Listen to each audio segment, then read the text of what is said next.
It's hot. On the Fan Upstate. ACC kickoff day number 3, almost in the books, live in Uptown Charlotte at the Hilton. We are live on 97.1 FM in Spartanburg, 97.7 FM in Greenville, on the free Odyssey app, the iHeartMedia app, Alexa, so many different ways, the TuneIn app, so many different ways to consume and find us as we are wrapping up, putting a bow on what has happened in the ACC kickoff this week. Welcome into Wire to Wire. He sitting across from me is Diesel. I'm Cole Bryson. And Diesel, what a week it's been as we're going to jump into our ballots. We submitted those this morning, but boy, you want to talk about buzz? You want to talk about electricity? You and I were here a year ago, and on Thursday, man, about this time, it was deader than a doorknob. Yeah. Now, not the case. No, it is not. And look, today we had some big names. Bill O'Brien was here. Granted, he's been here in years past. Dabo is here. He's 2 tables away from us right now. And the little guy named Bill Belichick is here Who is today. Maybe you've heard of him. I've never heard of him. Never heard of him, Diesel. Yeah. I'm kidding. You know, we you hear people talking about like what it was like in that meeting room before Bill Belichick walked in, and they said, "Oh my God, there's people like lined up with cameras waiting to take his photo as soon as he walks through the door." Like it was like a paparazzi event. So let me tell you this, Tolos out there, an absolute loaded show, and I mean jam-packed to the brim, loaded show coming your way today. Diesel and I are going to tell you what we did with our ballots. We have Thaddeus Dixon of North Carolina coming up here in about 15 minutes. Scott Kiefer, Diesel, who spent a lot of time with the Greenville News, is going to hop on and talk a little ball with us. Cade Klubnik, we called up with him earlier. We have Rich Clark, Executive Director for the College Football Playoff. Antonio Williams, Clemson wide receiver. And by the way, we're not done yet. Dabo Sweeney audio. You and I caught up with TJ Parker just a few minutes ago. Bill Belichick audio. We just had a fantastic conversation with Will Vanderford of the Clemson Insider. Diesel, I put this on Twitter, and I mean it. If you're a Clemson fan or even a North Carolina fan or just a general college football fan, today's show is for you. This is jam-packed. Well, there's probably a lot of Clemson fans who would say things like, well, why am I paying attention to what's going on at North Carolina? Why would I care what's going on up there? We're Clemson fans. We don't worry about them. Look, there's some truth to maybe you know a new draw in town. You know, there's a new sheriff, possibly a new sheriff in town. I mean, is it that meaningful in the long run? Probably not. But you go into that meeting room upstairs, and Dabo Sweeney takes the podium. And in years past, Dabo Sweeney is the draw. Yeah. And that room is packed out for Dabo Sweeney. Well, that room was about 50% full for Dabo Sweeney, and it was 100% standing room only for Bill Belichick. So, I mean, look, we're a month away from putting total leather and really having this thing decided on the field, and we'll find out what Bill Belichick can and will be at the college level. But as of right now, when they say, like, you want to win in the meeting rooms, you want to win at the podium, you know, Bill's getting the attention. He really is. And I'll tell you what, it's really cool to see. I enjoy seeing, for this conference, I enjoy seeing Bill Belichick here because you and I talked about it last year. And by the way, somebody tell Dabo to quiet down back there behind us. Yeah, right? We're doing live radio over here, Dabo. Please, come on. He's got his Diet Coke. I am envious of his Diet Coke right the now. aspartame. It's got him jacked up. But, right man, now. I tell you this, a jam-packed show. We've heard from so many different people today. One of my favorite things that's already happened about an hour ago that we're going to bring to you here in about 10 minutes. For the first time, I think ever, I had a college player turn the question back on me. And I tell you what, man, Thaddeus Dixon of North Carolina, defensive back, he was a lot of fun. You'll hear from him in about 10 minutes on the show. But Diesel, you and I and Rob Brown were asked to submit our ballots for voting ACC preseason awards. Who do we vote for preseason player of the year, quarterback, running back, each position? You and I went through it. We also, at the very end, predicted our projected order of finish. And that is where we're going to dive in today. That is where we're going to start the show. Did you already voted, correct? I did. Did it take you a while? It did. Well, first of all, internet issues here in this building that is slammed with media members makes it a little more difficult. Finally got that thing submitted, and yeah, it's all in, but it did take a while. It did. I was a little bit slow with mine as well on purpose. But Diesel, let's go through, and Tolos, we want to hear from you as well at 844-326-3663. Also, already 43 Tolos watching the stream where you can watch the show live on Twitter, Facebook, and YouTube. Let's go through, and we want to hear feedback on where Diesel and I were right, where Diesel and I were wrong pertaining to preseason player of the year, projected order of finish, quarterback rankings. How do we rank the quarterbacks? It asked for our quarterback number one, but I went ahead and made a list, Diesel, of my entire quarterback rankings on the rundown. But let's start with preseason player of the year, because I think this one will be pretty much even kill across the board for most media members. On the count of three, you and I give our preseason player of the year. I'm going to bet it's going to be the same player, but we shall see. You ready? Yeah, on the count of 1, 2, 3. Cade Klubnik, preseason player of the year. Did any media member out there, in your mind, if you had a guess, not vote Cade Klubnik preseason player of the year? Yeah, I'm just trying to think, star power in this conference. Look, the SEC is loaded with star power. I think this is the conference of emerging star power. You guys that, could go on to be fantastic players. But, when you've already got all this preseason hype, you've got multiple seasons of a build. And Cade did get into that in his big press conference room remarks. He's got there's like a huge knowledge base behind him. But some of these other guys, man, we don't know what they're going to be in this conference. Sure, Miller Moss could be amazing in the ACC. Sure, Carson Beck could be amazing in the ACC, but they have big old question marks around them. We already know that Cade Klubnik is great in the SEC. He takes just another little step forward, and his numbers are up there in the upper echelon. It's going to be really interesting. So that's our preseason player of the year. Was he your number one quarterback that you submitted as well? Yes, he was. Okay, so here's how I had mine, Diesel, and let me know how different yours is from mine. I had Cade Klubnik 1, Kevin Jennings as 2, Haynes King at 3, Carson Beck at 4, and at 5, I had Miller Moss. So that was my top 5. Cade Klubnik, Kevin Jennings of SMU, Haynes King of Georgia Tech, Carson Beck, Miami. People might say, Cole, you have Carson Beck way too low at 4 there. Yeah. And then Miller Moss, here's what's interesting with Miller Moss at 5. I think there's a lot of question around Miller Moss. I think he could be 5. I think he could be 7 or 8.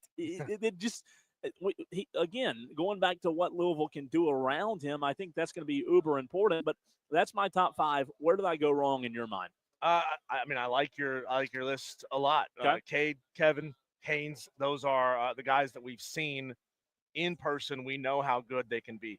My question around Georgia Tech is always, is Haynes going to have enough dudes around him to really show off his talent? You have to believe that Carson Beck has got a bunch of dudes there at Miami. They don't recruit scrubs. And I think Miller Moss could have some dudes around him at Louisville, but you got to kind of start looking at it of, all right, you have to stack all the assets that they have. The assets are what makes the quarterback look good, right? The quarterback doesn't always put the ball in the perfect spot every single time so that no matter what receiver is out there, he's going to go catch the ball. Sometimes you need great wide receivers, and it's like you have to have talent. You have to have a great supporting cast around you. Cade's got both. It really is interesting. I think they're going to be in a good position. And by the way, we had if you just tuned in, want to let you know we had a fantastic conversation with Will Vandervoort of the Clemson Insider, and we just had that conversation like 30 minutes ago, and we're going to air that for you coming up at 6 o'clock. So said it a minute ago, and I mean it. If you're a Clemson fan, today's one of the days you want to turn it on and leave it on. Several players will have Dabo audio as well. But Diesel, when you look at projected order of finish, you and I also had to vote on this morning in terms of the ACC ballot and who we think will finish where. Projected order of finish, you and I would assume both had Clemson at 1, or are you going to throw me a curveball? No, I'm not going to throw you any curveball. This is number one, old heater right down the pipe. Okay. Let's see if you can catch up to it. Clemson is going to finish number one in this conference. Our audience will hear the interview that we had with Will Vandervoort coming up at 6 o'clock. Sure. I mean, they are just so loaded at every position.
Why am I not predicting SMU to finish 2? Why am I predicting Miami to finish 2? Here's why. In conference, guess who Miami does not play? Clemson. So Miami is avoiding Clemson in 2025. SMU, on the other hand, in conference, has Syracuse, Stanford, Clemson, Wake, Miami, BC, and Louisville. My point being, in a span of 5 games, in a span of 5 games, Diesel, SMU has Clemson, Miami, and Louisville.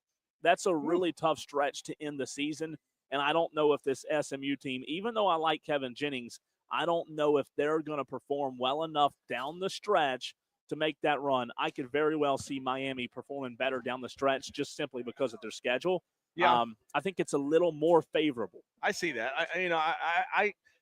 I kind of looked at it more in the terms of sort of a power ranking. I know that the order of finish is where we're going to go here, but I think SMU is a more power-based team. They have more talent than Miami does, and I think ultimately at the end of the day that wins out. Could they come in, one on top of each other in the overall standings?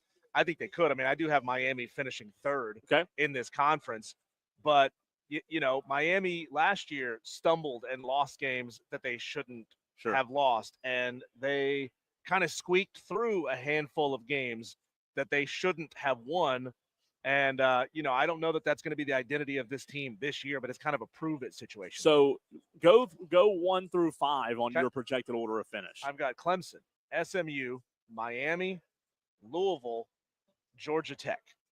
1 through 5, I've got Clemson, Miami, Louisville, SMU 4, Georgia Tech 5. Okay. So we still have the same top 5. Same top 5. They're just the order Slightly of the top different. 5 is slightly different. And then after that, I've got Florida State, North Carolina, Duke, NC State, and Virginia Tech.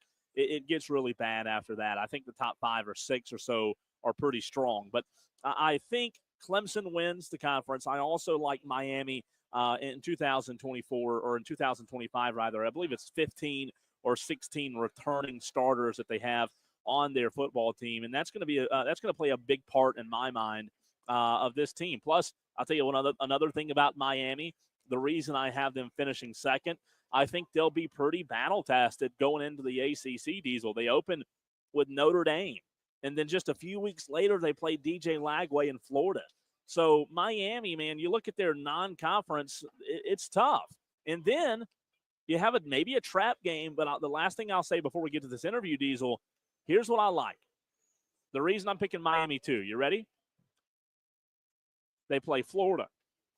Then they have a bye week. Then they play Florida State. The bye week, in my mind, will help them not have a trap game. You know what they do after Florida State again? Another bye week. They have 2 bye weeks in 3 weeks before they play a really good Louisville team. So I think the schedule sets up well for Miami after playing Florida, having the bye before the possible trap with Florida State, having another bye before a really good Louisville team. I just like Miami's. I like the way their schedule sets up. Tolos, give us your projected top 3 finishing teams in the ACC. Madcraft, welcome back to the stream. Hadn't seen you now, Madcraft. He gets his in. Dewey has his as well. Madcraft making the bold prediction that Virginia has a weirdly good season.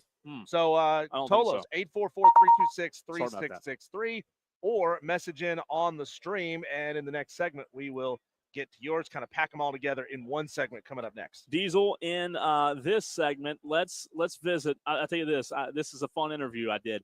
Thaddeus Dixon, let's visit with him. I interviewed him about, an hour ago on the show. Thaddeus Dixon is a cornerback at North Carolina. And let me tell you this. This was a fun interview. I asked Thaddeus Dixon if Bill Belichick could win at the college level just like he did at the professional level. Here's that interview with Thaddeus. Here live on the Fan Upstate with Thaddeus Dixon of North Carolina on Wire to Wire. I'm Cole Bryson. So good to be with you. And Thaddeus, appreciate you hopping on with us, man. Man, I'm glad to be here, man. I appreciate you for having me on. How's it been? I mean, the whirlwind of media day, doing a lot of interviews. You guys with your head coach, I'm sure you're getting a lot of attention. What's that like for you? Honestly, it's been surreal for me here, man. I've enjoyed my time here. Got to meet a lot of great people, great football players, talk a lot of ball. It's been great. Now, the media hype, obviously. Sorry about that. Let's try. Here live on the Fan Upstate with Thaddeus Dixon of North Carolina on Wire to Wire. I'm Cole Bryson. So good to be with you. And Thaddeus, appreciate you hopping on with us, man. Man, I'm glad to be here, man. I appreciate you for having me on. How's it been? I mean, the whirlwind of media day, doing a lot of interviews. You guys with your head coach, I'm sure you're getting a lot of attention. What's that like for you? Honestly, it's been surreal for me here, man. I've enjoyed my time here. Got to meet a lot of great people, great football players, talk a lot of ball. It's been great. Now, the media hype, obviously, surrounding North Carolina has been something else to follow from a media standpoint. From an internal standpoint, I think the question that everybody wants to know, right, is we're all talking about Bill Belichick. We're all talking about his first year at the college level. But from a player's perspective, being in the locker room that Bill Belichick's under, are y'all talking about that same hype, or is it a pretty different culture? Nah, it's a pretty different culture. How so? We this is a player-ran team, so we following our coach, but he gives us the reins to come together on our own and build those relationships that we need to build so we can go out there and win football games. Would you describe Coach Belichick as more of a CEO kind of manager, or is he really, really hands-on? No, hands-on, completely hands-on. He's hands-on with pretty much every position. I mean, some days we'll go in the team meeting room and he'll sit up there and coach one play and coach the tight ends, the linemen, the quarterback, the corners, linebackers, and the D-line. So, when you're getting that type of knowledge every day, I mean, you just can't take it for granted. Yeah. Thaddeus Dixon joining us on the Fan Upstate. What is it like from a let me ask you this first before I ask you this question. You were at North Carolina last year? No, sir. Where'd you come from? The University of Washington. So you came from Washington, North Carolina. The new coaching staff, did they bring you in? Yeah, yes, sir. Okay, so you were not on that roster. Tell us, for those out there listening, how many of you guys on today's roster were there last year? How many of you are portal guys? Do you feel like a lot of portal guys came in? Yeah, we got a lot of portal guys. Close to 60 new dudes on the team. 60. I know we had around 41 transfers plus around 15 to 20 freshmen. So, it's a lot of new faces. It's a whole new culture. We weeded out, some dudes that, you feel me? But Yeah. Honestly, I feel like it's going great. I mean, we got the perfect group of guys around us to win football games, and all we have to do is buy into what Coach Belichick say and do our thing. We've talked a lot about Coach Belichick. What about the rest of the staff? Oh, special. We have a very special staff. A lot of NFL experience. I mean, from top to bottom.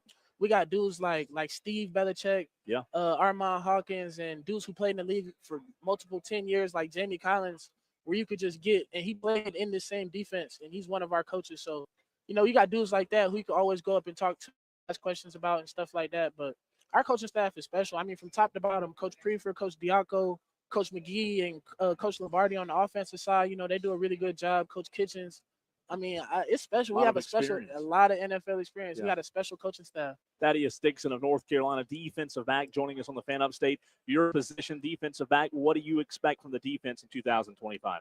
I expect us to be special. This is gonna be a special group of guys coming together. Our defense is gonna shock a lot of people. Really? Honestly, I really believe that. We're gonna shock a lot of people. We're gonna put the country on notice, and we're just gonna go out there and do our thing each and every week, man. We just want to continue to get better, take it day by day. You weren't there last year, but would you say from what you've heard and what you've known about North Carolina, Bill Belichick coming in with this new staff in year one, do you feel like the program, the culture's in a lot different spot a year ago? Yeah, just talking to the guys who have been here, they say it's been night and day to switch. So I came into this program, so this is all I know. But just talking to those guys every day, them telling me how stuff was going last year and things like that, and they just said it's a complete turnaround in the program. And I can feel it. I mean, I just feel us trending upward. How many interceptions for Thaddeus Dixon in 2025? 5, 10, maybe. I don't know. We'll see. Are you a social media guy too? I see a lot of social stuff going. Tell me about that. So they got me, doing the stuff for the UNC football page, and then I got my own little social media stuff going on. Seems like right you've got here. quite the following on there on Instagram. Right? It's decent. My following is decent. I got a lot of people who like to see me ball and watch make plays. That's awesome. That's awesome. My last question for you before we let you run, the question that everybody wants to know, Bill Belichick was one of the best to ever do it at the NFL level. Can he do it at the college level? What do you think? What do I think? You want me to answer that? Yes, I think it's going to take Bill Belichick at North Carolina adapting to the college level. I think he's a good enough coach to do it. I do think, to be honest with you, I do think the NFL game is different than the college game, right? Yeah. I'm not going to lie to you. I'm not picking North Carolina to go win the conference, but I will tell you, I believe he's a Hall of Fame coach, maybe the best ever at the NFL level, right? Ain't no maybe. I think he's the best ever. He is. You're probably right. He's the best ever. If the NFL is harder than college and he did it in the NFL, Sure. There shouldn't be no secret to his formula. I think it should work in college. Kind of piggybacking off of that, do you think it's for a coach like that coming from the NFL to college? Do you think the portal and the NIL is a big help for somebody like that? Yeah, I mean that's just what they're accustomed to. Contract negotiations with their guys and people coming and leaving and free agency and stuff like that. So I'm pretty sure him and Coach Lombardi, they do a very great job. Managing the players and the money and stuff like that. But honestly, that's all of that stuff is above my pay grade. It is. Thaddeus, I'll tell you this. I want to compliment you not only on your game, but your radio expertise. A lot of people get on the radio and they a little bit quiet. You've been awesome, man. I appreciate you, man. Thank you. Thaddeus Dixon, North Carolina. Diesel, that one was a lot of fun. And I'll tell you what, man, that kid might have a future in this. Yeah, you hear a little maybe shades of Jameis Winston in there and his ability just to have fun and have that joy for it, have the energy and never be at a lack for words. Yeah. It is interesting though. You asked him about Bill Belichick. Can he do it at the college level? What do you think? We were in that room with Bill Belichick and somebody asked him a question about, managing, student athletes at this age range versus managing players that have already made their way into the NFL. And he's flat out said, look, they don't have as many bad habits, and we'll see how it goes. Because I've heard stories about the improvements that players make in that 2 weeks where we can't have any contact with them. And he goes, we don't have to untrain so many bad habits out of these guys. I love the positivity, though, from a guy like Thaddeus Dixon surrounding the program. Yeah. He's right in the sense of Diesel, the opportunity that they have to learn from Bill Belichick, right? And Lombardi and this NFL GM who's now at the college level and all these guys, Kitchens, they just have so much NFL experience on that staff. I think that'll pay dividends if that NFL experience stays and sticks around. and there's continuity. I just don't know if you'll automatically see it in year one. I do think it might take a little bit of time. Yeah, there's an awful lot of NFL experience in this conference this year. Obviously, Bill O'Brien, Bill Belichick, Frank Reich out at Stanford, and we'll see what it means and how it translates. You know, the idea is bringing some of these guys in to professionalize and bring these college practices up to professional standards and how you operate. And we'll see if it works. You know, look, I'm not saying that there's not NFL guys littered all over coaching staffs in the SEC, but it's a very different way of doing it. And the ACC, you know as well as I do, Cole, this conference is not the preeminent conference where young up-and-coming coaches want to cut their teeth. They want to do that in the SEC, and they make their way over to SEC coordinating jobs and things like that. And the ACC, they're doing it a different way. They're somehow figuring out a way to attract NFL guys, and we'll see if it, raises that ship.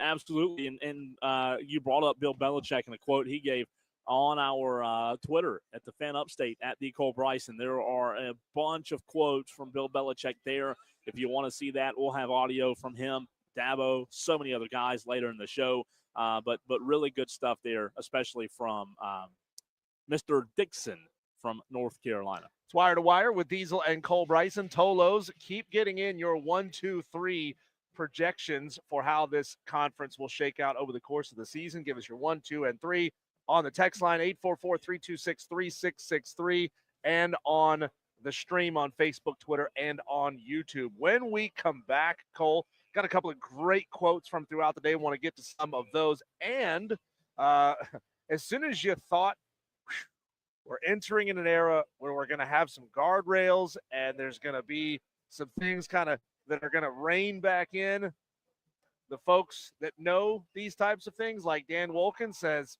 nah, man, that's not coming anytime soon. We'll get back into it next on the Fan Upstate.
to Mike is hot. Your local Ingles market. Low prices, low savings. Only on the Fan Upstate. Do you think the Rob Brown show will play taps tomorrow morning to start the show? The sad news, and this is sad for a lot of Tolos. Sad news earlier today: Hulk Hogan passed away at the age of 71. Man, That is sad. So we've lost two big time celebrities: Ozzy Osbourne 2 days ago, Hulk Hogan today. 2025 is shaping up I to was be one going of to those say, years. man. I think it was 2016 was the year we lost like 5, 6, 7 celebrities all Sure. in a short period of time. And I don't know what's in the water, but man, it just happens that way. But Tolos 844-326-3663 and on the stream, your predicted finishes in the ACC. Madcraft says Clemson 1, Miami 2, Virginia number 3. Virginia number 3. Madcraft, you're going to have to sell us on why Virginia will finish 3rd in the ACC No this shot. year. Yeah, you can't just drop that on us and not give any reasoning as for why. I mean, Virginia? I mean, let me see where I had Virginia. Let's see. I had Virginia 17, 16, 15, I had them 14, 17. 17, 16, 15, 14, 13. I had them 13. Yeah, I mean, at some point, the Tony Elliott experiment's going to have to work, or it's not going to be the Tony Elliott experiment anymore. Yeah, I have them finishing a big 13. So not even top 10. Top 15 out of 17, but not top 10. And Or 5. let's see, we have JB who goes Clemson 1, Louisville 2, Miami 3, SMU 4, Georgia Tech 5, and Dewey got his in there somewhere. I'm trying to find it. He goes Clemson, Miami, North Carolina, come on and raise up, finishing 3rd on the podium. Do you know where Seth they're Dewey. projected according to Vegas? And I told Rob Brown, so here's my North Carolina thing. I told Rob Brown this morning, Diesel, that North Carolina can be improved. But ultimately, I'm not saying Vegas is the end-all, be-all, right? But Vegas has them finishing 7th in the ACC, which isn't a big improvement, right? So my whole thing is, I'm not saying always just go by what Vegas says. But when it comes to North Carolina, Rob asked me this morning what I think they'll look like in 2025. And I think here's where I've landed, Diesel. I think I've landed on North Carolina in 2025, maybe a little better. But I don't know ultimately that North Carolina is going to look a lot different in year 1. Could they? Could I be wrong? Absolutely. I just don't know that in year 1, 8 months of Belichick being there is going to be enough to dramatically change this program from the top to the bottom. Like I said, I could be wrong on that, but I don't see them being this world beater of a team. Maybe we'll see if they improve and Belichick, gives this thing 3 to 5 years to build it year on year. But I just don't see him looking a lot different. Yeah, a lot of guys new on this team for the UNC Tar Heels, and Bill Belichick mentioned that. He did drop this, Cole. He said, look out for the 2026 class. Yeah, That's already something recruiting. he said. They're off to a good start for that 2026 class. I found that interesting. Maybe putting the conference on notice, and was something that Thaddeus said in that last interview. He said, we're going to shock the world. You look at this North Carolina schedule. I mean, if they win week 1 against TCU, that starts to maybe raise some eyebrows, depending on how they look, of course. But then after that, there's not really a whole lot of eyebrow raisers until week number 4. Do me a favor. You have it pulled up? I do. Or, excuse me, week number 6. Week number 6. On North Carolina's schedule, Mhm. Tell me when they play Miami. They don't. Tell me when they play Louisville. They don't. Okay. So yeah, they got one shot. They got exactly one shot to shock the world this year. It's coming off of a bye.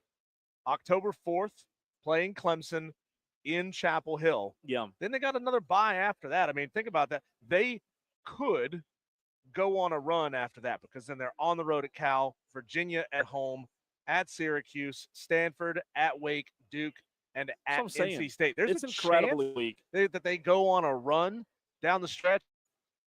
Depth comes into play, injuries come into play. No, and we'll see what they may look like. no by then. disrespect to this conference. I'm going to put the play sheet over my mouth when I say this, but North Carolina's schedule is a joke. It is a big, fat joke. You know, I'm going to look it up on in this. I mean, goodness handy gracious. Phil Steele magazine, because he does rank the toughest conferences or the toughest schedules in college football. There's not even ranked. It's not even. I mean, they didn't waste his time with it. It's in here somewhere, and I will find it, and I will. While bring you're it looking, to you. I want to read this Bill Belichick quote, Diesel. I like this from Bill earlier today. The great thing about working with college players, and you mentioned this earlier, Diesel, is the growth and development to see how much they improve from spring to training camp. On the college end, sometimes the players are younger and less skilled, but they also are more receptive to coaching. He was also asked about Dabo Sweeney. He said, we're all learning from Dabo. He has been a friend for a long time. We've scouted his players from the NFL down. He has been great, and I have so much respect for him and the Clemson program. I had a great opportunity to spend some time with him at the ACC coaches meeting. That was a question asked by Grayson Mann of TigerNet, by the way. He also said developing players is really what coaching is. That's what we do. We take great pride in that. A Carolina player is a good football player who wants to work hard, and when we get those players, we see a lot of improvement and development. The answer You to found it? The answer, yes. 63rd toughest schedule in America. I was going to say worse than that. 63rd. So it's not quite right there in the middle, and it's not elite. Yeah. Are there any other big power programs that play easier schedules than that? Well, Mississippi does. Ole Miss. Let's see. NC State plays an easier schedule. And then, Cal plays an easier schedule. Nebraska, and look, Wake Forest, the bottom end of the ACC, and Virginia Tech. This is kind of my whole point on the ACC. They have this stat on here that says strongest non-conference schedule of any league. 26 games against peer P4 opponents, including Notre Dame, is the most of any conference by at least 8 games. These are 14 games against teams ranked in the final 2024 college football playoff. That kind of is my problem. You Why? have to schedule a tough out of conference because your conference schedule is buns. And when you do schedule, it's like I joked with Rob the other day on Tuesday. The reason they're out of conference is tough is because they're playing out of conference. Like no disrespect, but the reality of this 2025 ACC conference, Diesel, is when you're looking at the schedule on the stream that you're seeing me hold up, if you don't play Clemson and Louisville and Miami, you play nobody. You play nobody. You are rolling. And look, you talk about teams like North Carolina that play Clemson, but don't play Miami, don't play Louisville. Miami for the past 2 years hadn't played Clemson. Yeah. And that's kind of my problem. I look, is the ACC heading in a better direction? I think so. They've got some really good coaches. The transfer portal, I think Diesel's helping the ACC a lot and able to get guys, from Washington over to the ACC and different places. But can you build an elite conference on depth guys, on other teams' depth We'll guys? see. We'll see, right? I think we're going to find out. I think we'll find out this year in 2025. If I'm wrong and this conference is really good, like if Georgia Tech and NC State and Syracuse and Virginia Tech and Brent Pryor and first-year coach at Wake Forest and Duke, Manny D, if they're all good and I'm proven wrong, maybe I will be, but I don't think I will be. Texters on the stream, messages on the stream coming in, and I appreciate Tiger Stripes Media, Malcolm Jamal Warner from the Cosby Show. He passed away. Another texter says that, and I hadn't heard this one yet, Chuck Mangione died today. He was famous trumpet player jazz trumpet player in the 70s and the 80s. If you grew up watching King of the Hill, that's how I know Chuck Mangione, because he was a recurring character on King of the Hill as the owner, the mascot, the spokesman for Megalomarts, the store in town that Hank always had to battle because they had cheaper prices on their propane. Also, let's get to this one. Cornchip taking a shot at Madcraft on the Hub City Spartanburgers text line. He says, it's Madcraft, though. He'd be the one to drop something like that with no explanation. I didn't say that. I didn't say that. You I remember didn't say that. in school when the teacher made you show your work, you couldn't just put the answer down for the math question. They made you show your work. Yeah. We need more of that from the Tolos. Show your work. You know, anybody can say anything, and if you just so happen to end up being right, you can go back and say, "Well, see, on this date, I said that Virginia was going to be good."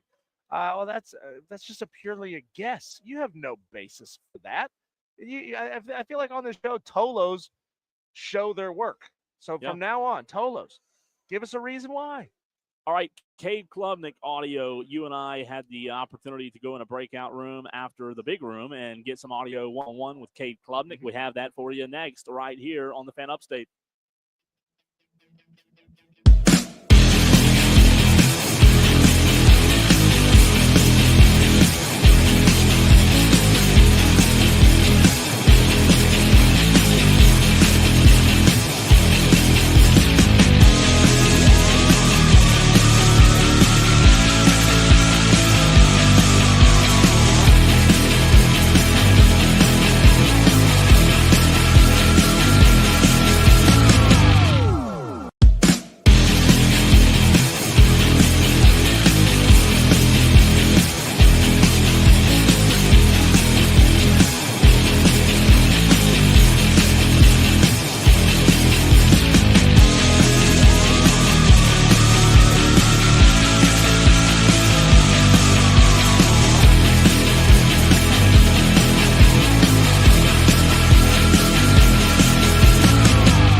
the ACC kickoff in Charlotte, North Carolina.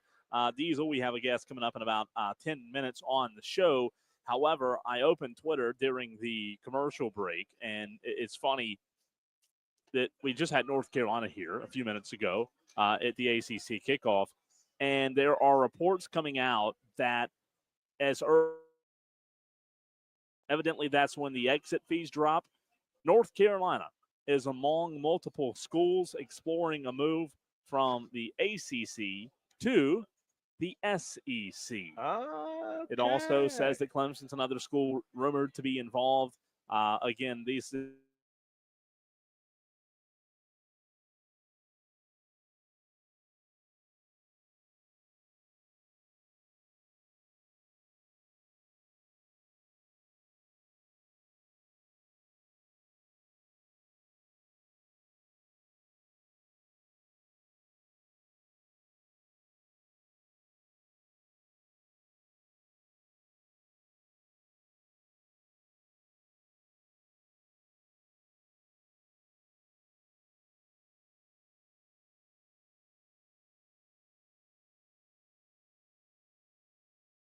called the New England Patriots, I could probably get them to join the SEC if they really wanted them to. But their strategy has worked out so well because it still feels, even though it's getting bigger and bigger and expanding to the Northeast and then it's expanding to the West, Southwest, that it still feels like it makes geographic sense. Yeah. And here's the thing. Clemson will always be a big brand. I just wonder, does Clemson have to win a national championship again before then to ensure that the SEC wants them? Because there was there was that story that broke a couple of years ago where the SEC said, well, we just don't really feel like Clemson and Florida State add enough media value in states where we already have a presence to add them at this time. I mean, do they, if at that point they're 15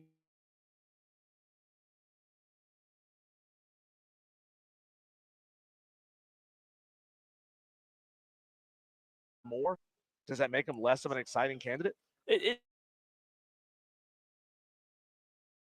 National championships in the past 10 years isn't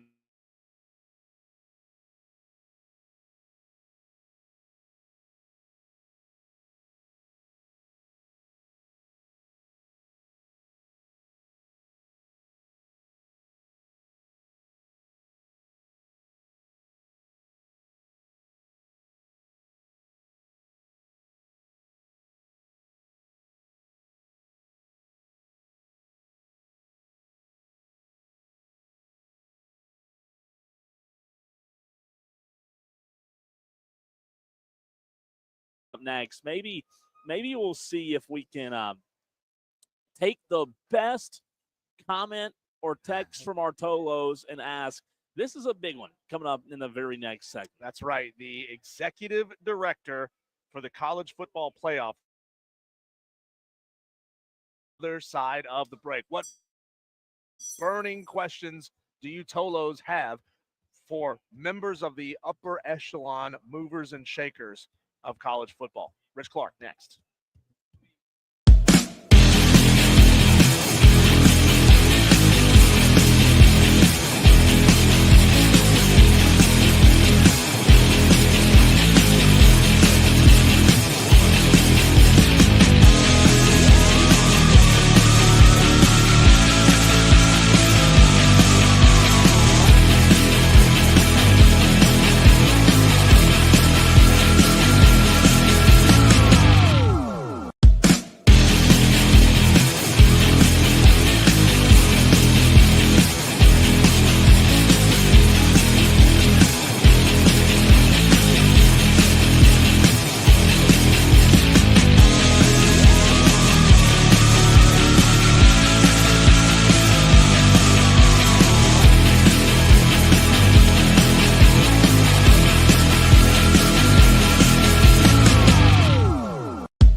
Thursday, day 3 of ACC kickoff here at the Hilton Uptown Charlotte's Wire to Wire with Diesel and Cole Bryson. Sitting across from us right now is Rich Clark, Executive Director of the CFP. And Rich, off the air, you told us that you're based out of the Dallas area in Irving. What makes it important for you? And we have a lot of Tolos who would say, well, the CFP is at the end of the season. What makes essentially preseason events like these so critical and so important for you guys to be at? Yeah, Diesel. Well, first, thanks for having me on board. I appreciate being able to talk to you and Cole. So it's important for us to get here so that people know what to expect. Like, we don't want them to wonder about what the playoff is going to look like until we get to the end. They should know now.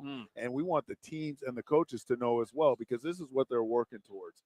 So we want to get the word out. We want everyone to understand, but also we get to understand where the coaches are. I get a little bit of preview listening to the coaches talk, and it's just good for us to be engaged instead of waiting until, week 7 of the season and people start going, oh, so what's going on with this whole playoff thing? No, let's go ahead and start now. And we take our punches now and start hearing from the fans. But it's great. This is what we want to do. Executive Director Rich Clark joining us right here on the Fan Upstate. Before we get into the college football playoff and get into the weeds, can you tell those listening in the upstate of South Carolina, where we're based out of, what your role is directly with the CFP? Yeah, so my role, I think it's sort of 3-pronged, right? My first the first prong, I'll say, is to work with the conference commissioners to establish the policies and the format and everything that's associated with the playoff. Okay. They're the ultimate decision makers, the 10 FBS conference commissioners, plus the athletic director of Notre Dame. And me and my staff work with them to make sure that we have all of the policies in line and in order so that the playoff can be executed in accordance with what all of college football wants. The second role is the selection committee. So we run the selection committee. We run the process to pick the members of the committee. So that's 13 athletic directors, former players, former coaches, some journalists, and those are the folks that we get selected. And then we form them up week 7 in Grapevine, Texas, near your own stopping ground. I love old downtown Grapevine, especially. It's really nice. Oh yeah. And they come there, and that's where we do the selection for the last 5 weeks plus conference championship weekend. And we run that whole process. And we also train them up during the year. Gotcha. So we meet a few times before the actual selection happens so that they're ready to go. And then the third part of my job is to make sure that our team executes the playoff in excellent fashion. All 11 games last year, the on-campus games, which were spectacular, those first round. Then we work with our bowl partners on the quarterfinals and semifinals, which were also amazing. Traditions of college football, those bowl games, they just killed it. Yeah. And then we select the city that the championship game will be in, and then we run that game as well. Rich, you talked about criteria there for getting into the CFP. Lane Kiffin at Ole Miss, one of the loudest voices shouting, release the criteria, release the criteria. How do you balance sort of creating hard, fast, rigid rules, which can be gamed? Let's be real. If you say this is exactly what you need to do, coaches and schedulers, they will set things up so that they can get a certain outcome. How do you balance that with keeping some element of intrigue and mystery involved? It's a hard balance because everybody wants a formula. They want to know, okay, so if I get X parts that, X parts this, and Y part that, that's going to tell me, am I going to get into the playoff or not? It doesn't work that way. We have certain tools. There's a lot of data that's involved in the selection process. And we make sure that data is relevant. We have some experts, mathematicians, some data scientists that really help us to form that data up. And we tell everybody what the data is. But we don't tell everybody is that there's a formula that we use the data, because we have our conference, our selection committee members that use that data. Those are only tools that they use, because they also watch every game. They watch 12 to 25 games in a weekend, and they put that eye test together. They see what happens on the field, and they also listen to what the conferences have to say about their game. And then they pull all that together, and they go in the room, they discuss, they talk, they vote, and then we come out, they vote and they revote and they revote again. And then we come out with our ranking of 1 to 25. But there is not one prescription for how that happens. There's human beings involved in this. There's people that look at all of this data and pull it together. So, we couldn't, if they held a gun to my head and said, give me a formula for this, well, I'd give it to them, but it wouldn't be right. Right. Because there isn't one. Yeah. There just isn't one. And so I don't think that we can give them that. And I don't think people want that.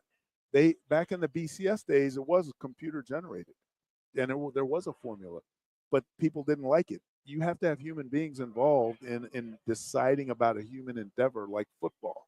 It's messy. Yeah. There's weather, there's injuries, there's this and there's that, and people need to be involved in that decision. So there's not a formula, and I hate telling people that, but I don't think they want that.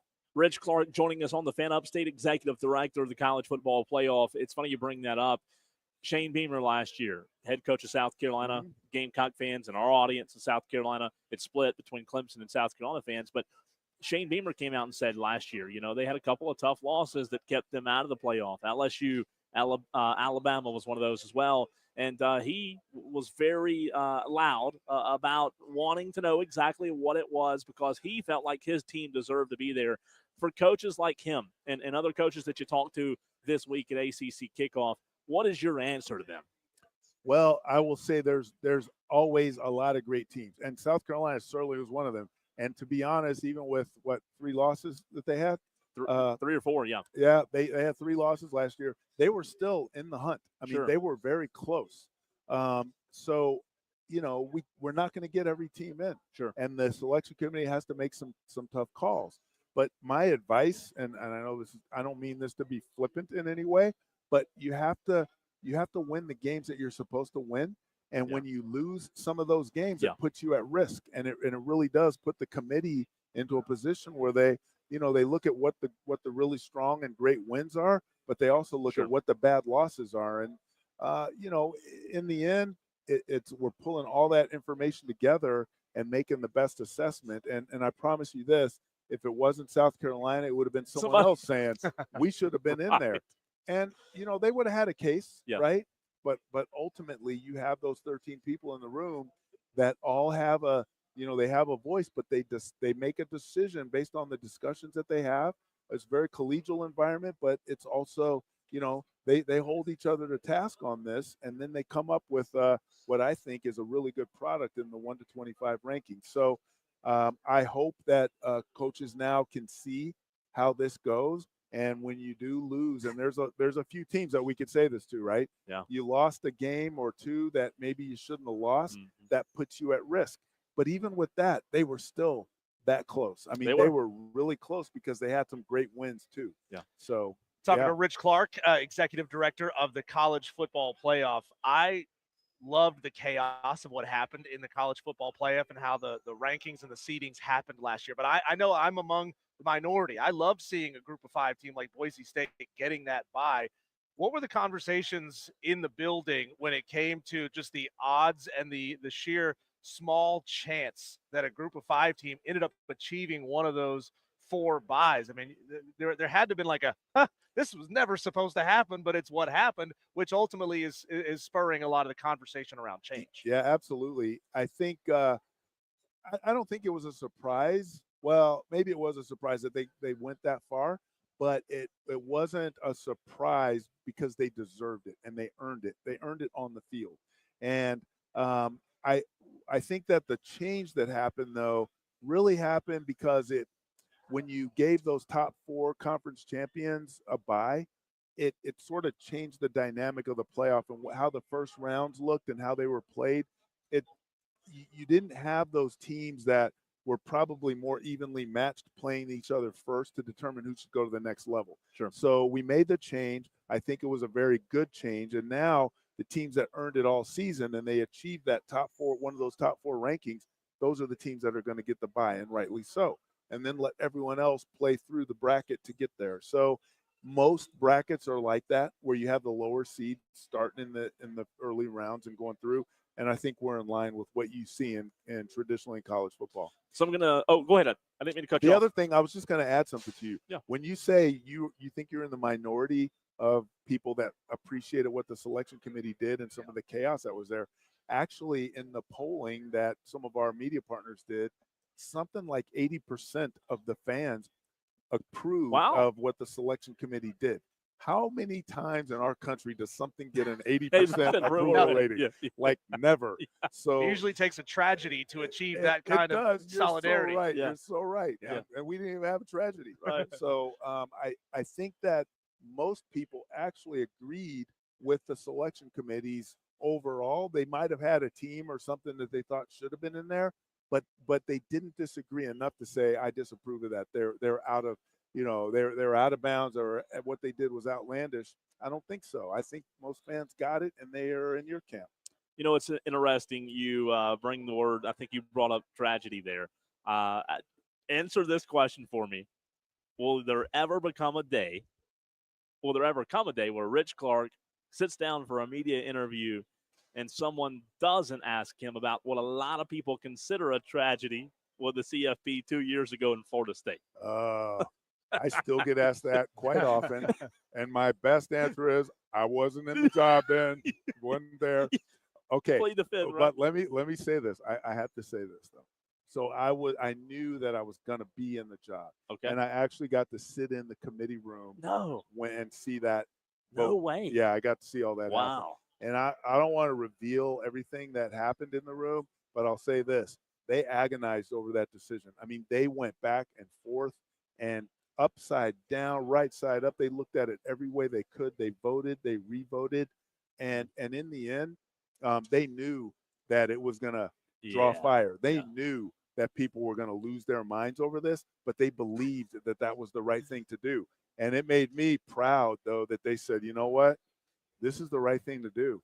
I don't like what's going to happen as a result of this, but it's the right thing to do. And they did really what they thought was right. And after hearing the discussion, I agreed with them. At first, I was like, you're going to do what? And then after the discussion and the things that people brought out, I was like, you're right. Yeah. So can I follow up to that before we move on from that? Ahead. What were you said a minute ago? I think the Diesel's question. There's so many things that go into it. For that case, you being in the room when that was discussed, was the majority of it the injury that was the reason they did not make the playoff? Well, I will say it wasn't the injury. It was how the team looked after the injury, how the team played after the injury. It wasn't the injury itself. It was, they're not, they haven't come back to the Florida State that they were, and they didn't look that way in every subsequent game after that. Gotcha. So, I don't want to say too much about what the committee did, but I felt like what they were doing was very valid, and they went after it in a very methodical way. So I know now I'm in trouble because I agreed with them. But and Florida State, I loved what they did that season too. Yeah. I really did. I was like, man, you just don't see that. But then how things went after that, it was tough break for them, and I felt horrible for them. I really did because winning is hard. Yeah. But when you talked about who the best teams were and who were going to be the best ones as ranked, I think the committee got it right. Rich, it feels like we are all watching a tug of war between a couple of very powerful, influential guys in Greg Sankey and Tony Petitti, and they're arguing over college football, the structure of what a playoff could look like. They're arguing over regular season games. In what way are you involved with their conversations? Do you feel like a parent and want to sit them down in a room and say, you guys need to figure something out and hug, and then we could be done with this? I would not tell them to hug. I wouldn't go that far. But here we're obviously intimately involved in this decision process. We bring them together. We provide them with a lot of data. They also have discussions, outside of our room as well. And I'll say this: that first, it's a very hard decision that they have to make. They are colleagues. They're very professional. Sure. And people think that they're in a tug of war. They're fighting. They're not fighting. they're discussing and they disagree. And we see that in every aspect of our world, right? From politics and everywhere. But these guys actually do work together. They know each other well. They just are in a different place right now. And the thing that people have to remember is their job is to represent their conferences. That's what they get paid to do. And their rooms, in their conference rooms of athletic directors and their coaches, they have a specific idea of what they think the format should look like. That's what those commissioners need to represent. Now, they're not there yet. They haven't made the decision yet. But people go, these guys can't ever make a decision. Well, actually, they can. We wouldn't be in the 12-team playoff if they couldn't. We wouldn't have made the change to the ranking and seeding if we couldn't. There's 150 other decisions that they make, like over the last couple of months, that people don't know about because they just happen. Yeah. And it's smooth, and people don't need to, they don't need to know that. But they do make decisions, and they do work together.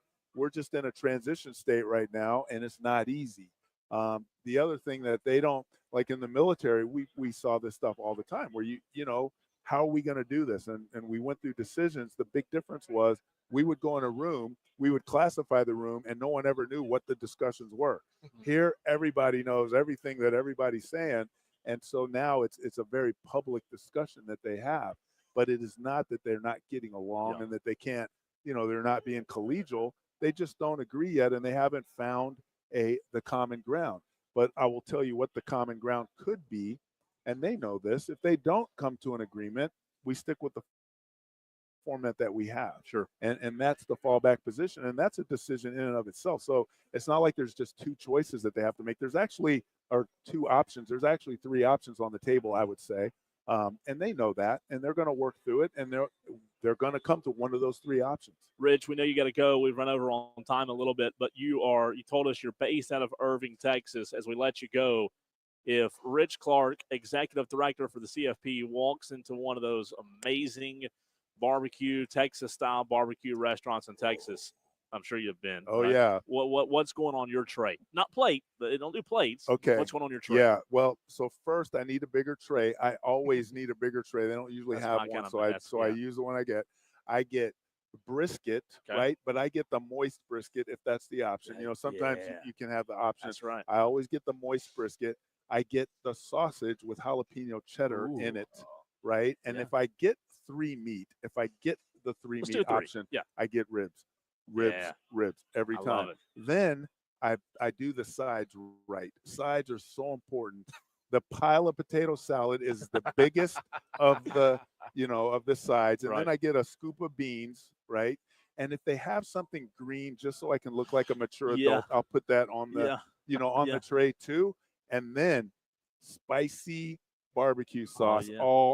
I mean, just coat it, right? Oh yeah, it's like drenched in it. Don't give me a cup, give me the bottom. Yeah, right. give it to me, and then chunk of cornbread, jalapeno cheese cornbread if they have it. What's your go-to down there? Hard eight? How'd you know? Oh man, hard eight is the spot. I'm telling you, I love it. I'm telling you. Oh, it's killer. It's killer. With fat guys, look, you gotta I'm with know. you. You're not fat. I'm fat, but I'm like 61. So I'm like, I'm gonna, I'm past the stage now. I can't be worried about it. You're gonna have to start going in with your own tray. Like y'all's tray's not gonna work for me. I got my own. Pull it out the back of my jacket or something. Unfold this tray. They'll be like, you need to go home. Appreciate your time, man. All right, thank you guys. Great talking to you. Thank you, Rich. Absolutely. Rich Clark, executive director for the CFP. We'll continue the conversation. We've got to get to our interview with Antonio Williams and Kate Klubnik. That's next on the Fan Upstate. Clear. All right, and you're coming back to me after this for Ingles. From the 2025 ACC Kickoff at the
Earlier in the show, we had an opportunity to catch up with Antonio Williams.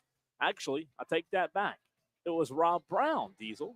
Wasn't it Rob Brown that called up with Antonio Williams this morning? We did get an opportunity, you and I did, to interview Cade Klubnik. We have that audio right now as well.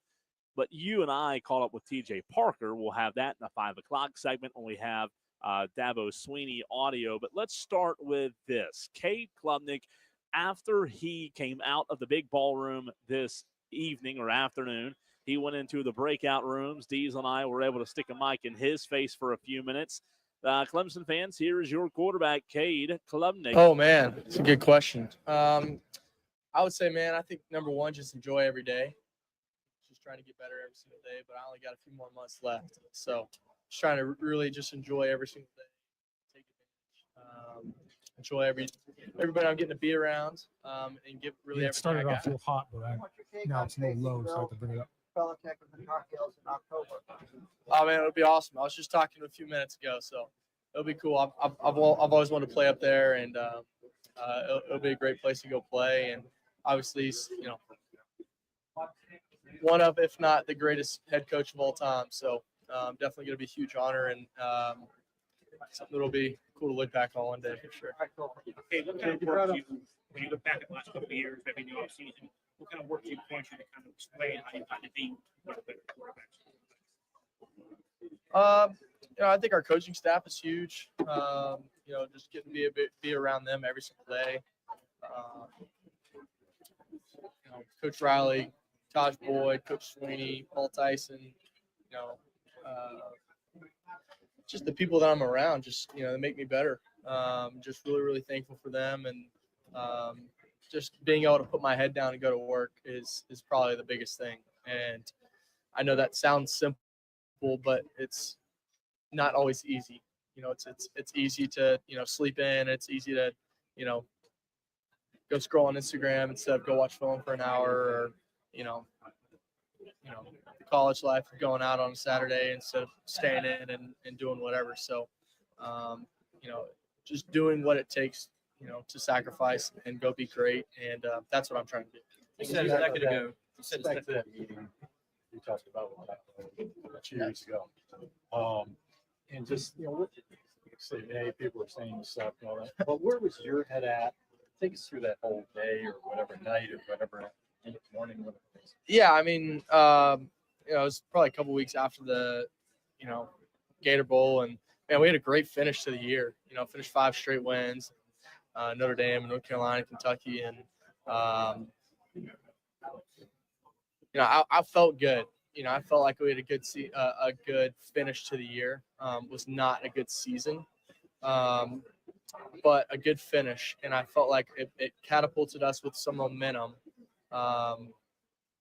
But just to have him just reiterate that he, just telling me, hey man, there's guys calling me and I'm not taking it. Like, just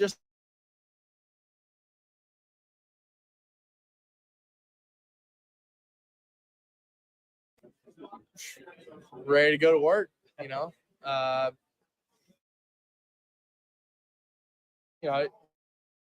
He said he believed in me, but he said, hey, we gotta go get better though. We gotta go get better, and that's what I did. I took a step, and I just tried to take another step this year. That was in his office. Yeah. You said a few minutes ago that he's kind of hitting you that this is the last couple months. When did that hit you? That you're like, hey, you only got 3 months left, and then it's off to something else. I went through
more about the other team.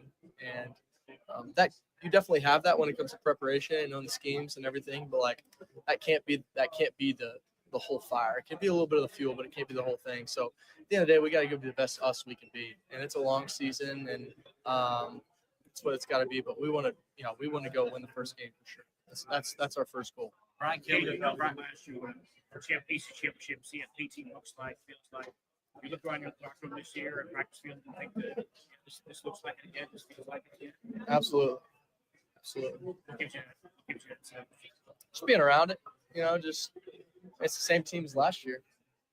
Just more veteran and added a couple more pieces. Obviously, we lost a couple guys that we really loved having last year. But we've been through it together, and we continue to grow and get better every single week. So. Adding to an already a strength at receiver. How excited are you to throw to those guys this year? Super pumped. Yeah, Tristan is he's exceeded all of our expectations. We had high expectations for him. He's exceeded them. He's got freaking glue hands, doesn't drop the ball. His work ethic is unbelievable. He's going to help us, man. And that room is already unbelievable. So really, really excited for him. I want to ask you, you talked about the aspect of home opener and all that. Brian Kelly's taking a couple shots at Death Valley last night, even to Baton Rouge. People said it called it junior varsity Death Valley. You guys kind of, when you hear that, kind of make you a little pissed off. I got no comment.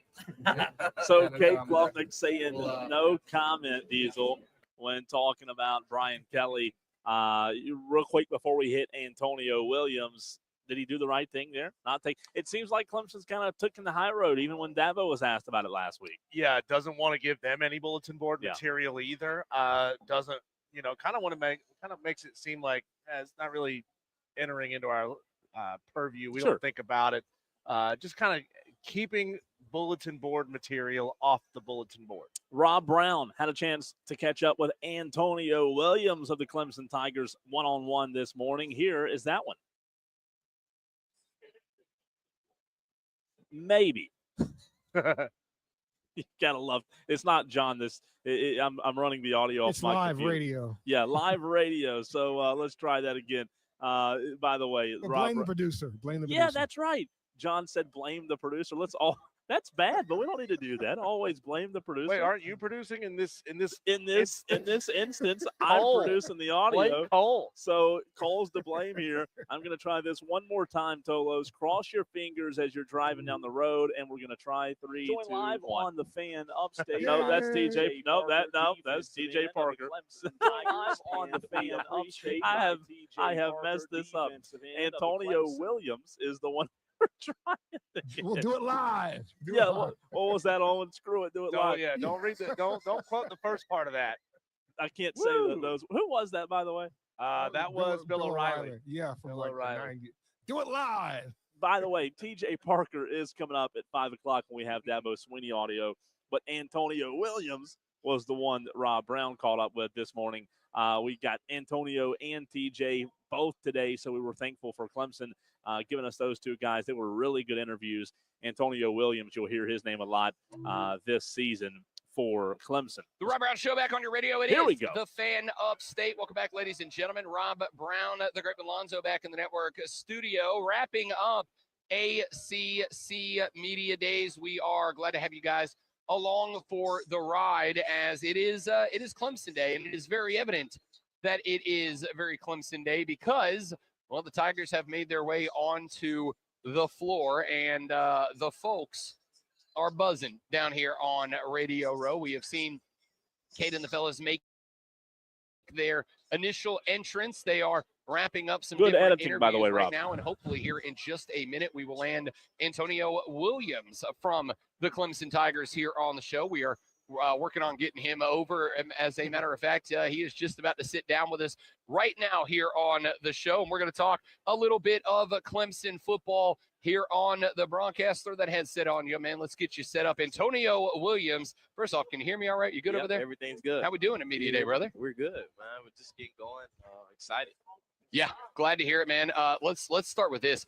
this event, when you guys get selected to come here to represent, to put on the lapel pin, to come, be in front of all these cameras and TV folks, to me, it kind of means you've been selected as a leader, as a representative of the school. What does that mean to you as a player and as a person? It's an honor, especially being at a school like Clemson, just the reputation they have for the type of players and men that they develop as they go throughout the program. So it's an honor to be here, honor to represent Clemson, one of 4 players here, and I'll probably always remember this. Do y'all go, we were talking earlier, do y'all go get like fitted for the suits, get the fades worked out together, like get the barbershop? Is this like a thing y'all do before you come to media day? I mean, you see, hey, this is y'all look great. Suit. This is a new suit. I already gave MH Frank the plug in my last interview. Do it again. So I do it again, downtown Clemson. MH Frank, next time I come, y'all got to give me a discount. My man lobbying for a discount. I love it. So talk to me about this year. You guys are the favorites to come win this conference again. You know the pressure that's on you guys to be the standard bearer for the ACC this year. How do y'all, when you're at an event like this and everybody's talking you up, and we still got a month till we kick off here, but does that pressure kind of weigh on you guys a little bit, or is it just, hey, it's football, let's go do our thing? I think we love pressure. That's where we thrive in, and we try to tune that out, just like how we tune out last year and years before of people talking down on us. So just don't ever listen to that too much. Just try to believe in yourself, trust in yourself, put the work in, and the preparation and all that will take care of itself. I like that. One of the things that has been a discussion, and I know that Dabo's told us on this show before that he's not going to stop y'all from being involved in social media and all that, but he also wants you to kind of learn to shut out the noise and shut out the garbage. Dabo Swinney over the years has been told, like, oh, the way you're trying to run your football program won't work in 2025. But you won the conference last year. You went to the playoffs last year. You're the favorites to do it again this year. To me, it's just kind of an illustration of the fact that Clemson does have its own kind of culture that you guys live in. What does that culture mean to you, and how have you developed within it? It means everything. It's one of the main reasons I decided to come back for my senior year. And Swinney believes in what he believes in, and he's going to stay strong-minded about that. So, I mean, my family and I, that's why they wanted me to come here as a high school graduate, and now going into my senior year, about to graduate in December. So that's always a big thing for me and really important. And I love Clemson and always will. Antonio Williams from Clemson here on the Rob Brown Show and the Fan Upstate. You have got some stellar numbers during your time at Clemson. You are just the 13th player in Clemson history with 150 career receptions. You enter this year having recorded a catch in all 33 games you have played for. What is the legacy you hope to leave at Clemson, whether it's numbers, whether it is on or off the field, when you are done with this season and you call it a career and you hang that helmet in the locker for the last time? What do you want your legacy at Clemson to have been? I want, personally, I just want to be remembered as the guy that kind of got the receiver room back to the standard that Clemson fans expect. And, to be a leader right now is we have the guys to do it. And last year we got a little taste of it, but we gotta ultimately win. They remember when you win, and if we go into the playoffs and we accomplish all our goals, I think our legacy will be written for sure. Antonio Williams joining us here on the show.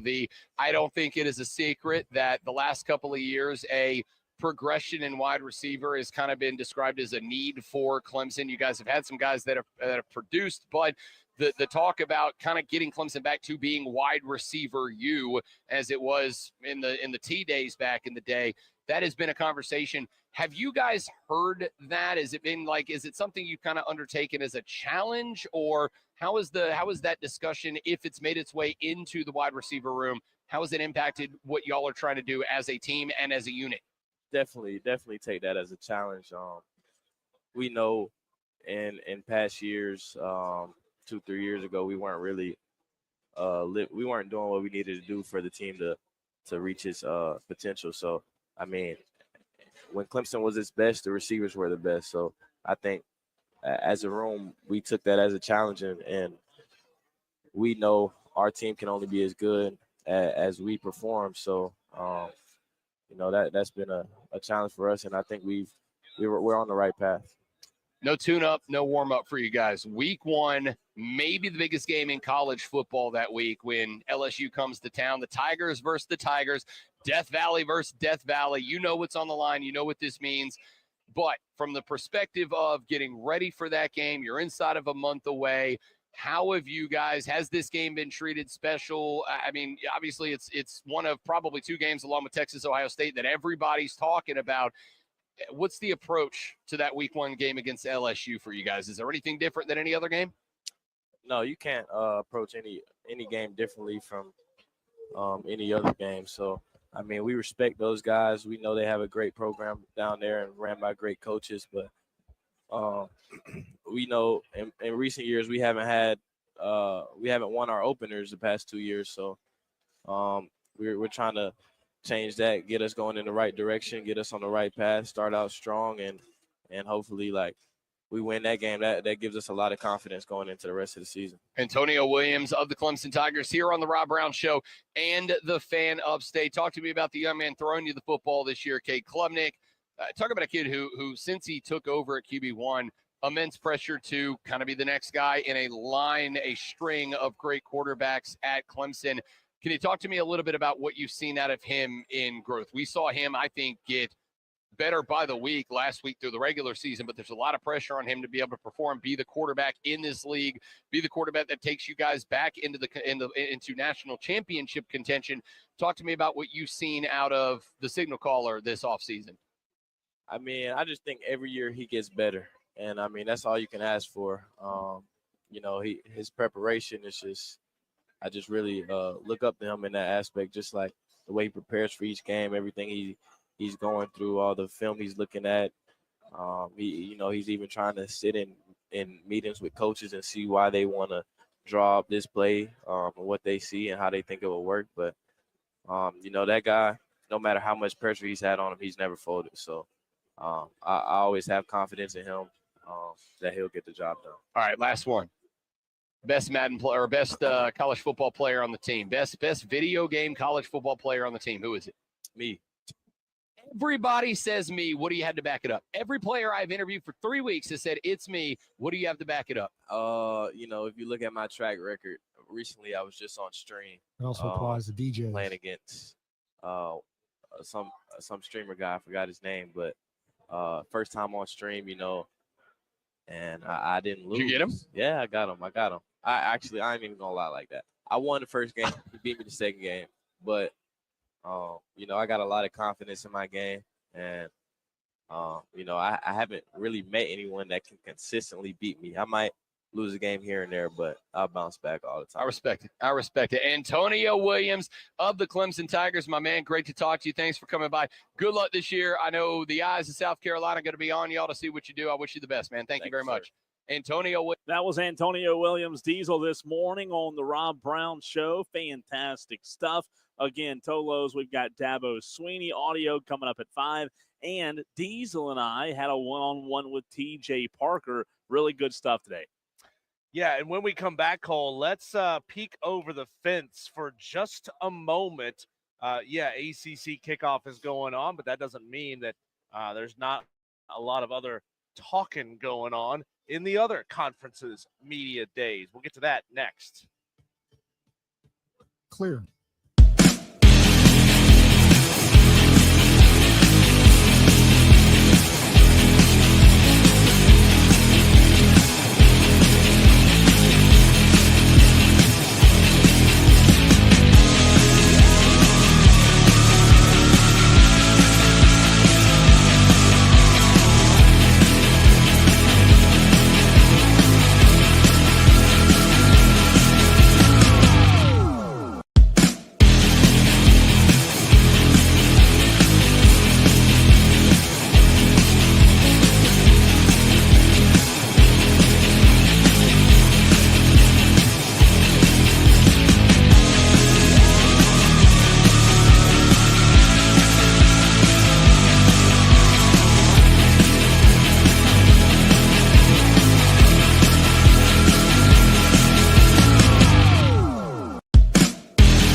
There's another media days happening right now with the Big Ten media days. Wilson, as if he lived next to the Taylors, and he was always checking in on what's going on with Tim and Jill and the kids. Yeah. Taking a look at what's going on at Big Ten media days. Dan Lanning wants to, not so drastically, but he does want to change the college football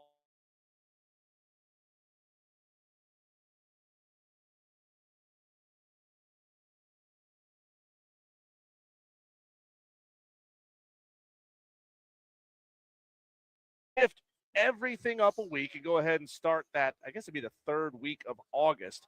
And he wants to have the entire postseason wrapped up on January 1st. Wow. No postseason after the new year. No postseason after the new year.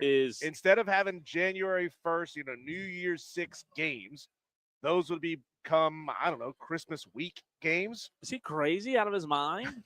Is he high? Well, Dan has a good reason. Number one, to want to change the college football playoff format to get to 16 teams, because he was among the 4 teams that earned a first round bye that lost. All 4 teams lost their first round games after having a bye.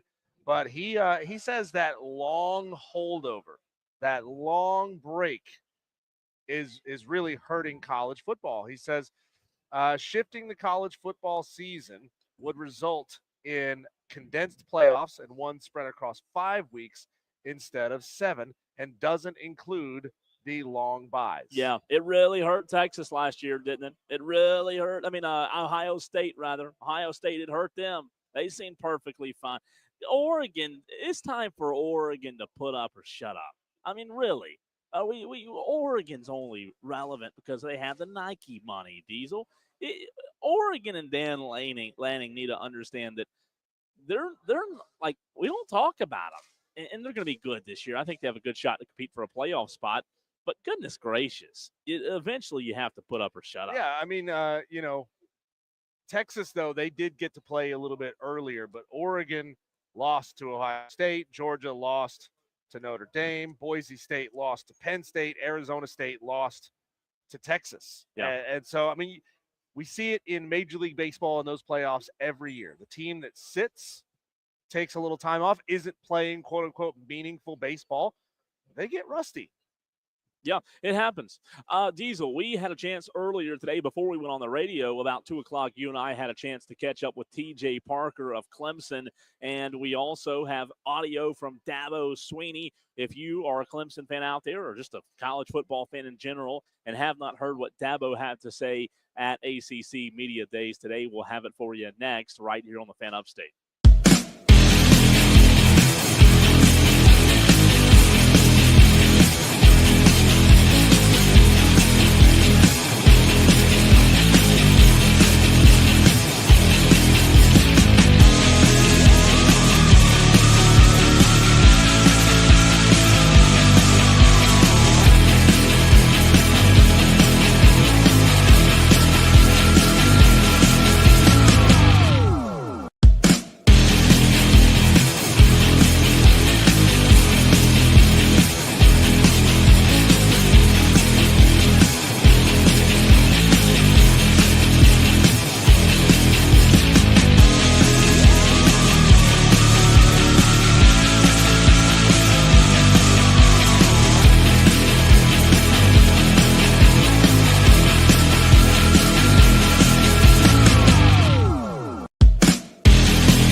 Mike is hot. Well, Dabo Sweeney spoke today at the ACC kickoff here in Uptown Charlotte. Diesel and I, 2 more hours to go at the Hilton Charlotte Uptown.